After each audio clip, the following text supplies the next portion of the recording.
യോഹന്നാൻ എഴുതിയ സുവിശേഷം അധ്യായം 12 വാക്യം 32 നാം ഇങ്ങനെ വായിക്കുന്നു: ഞാൻ ഭൂമിയിൽ നിന്ന് ഉയർത്തപ്പെടുമ്പോൾ എല്ലാ മനുഷ്യരെയും എന്നിലേക്ക് ആകർഷിക്കും.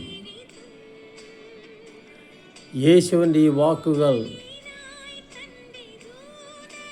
വളരെ അർത്ഥമുള്ളതാണ്. സഹനത്തിലൂടെയാണ് ക്രിസ്തു മഹത്വീകൃതനായത്.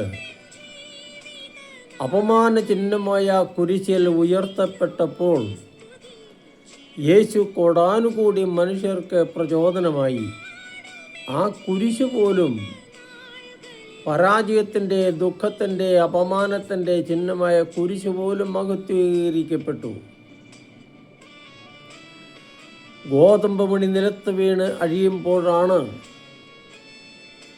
അതിൽ നിന്ന് പുതുജന്മം ഉണ്ടാകുന്നത്. അനേകം ഫലങ്ങൾ അതിൽ നിന്ന് പുറപ്പെടുന്നു. യേശുവിന് വേണ്ടി ത്യാഗം സഹിക്കുന്നവർ യേശുവിനോടൊപ്പം മഹത്വീകരിക്കപ്പെടും.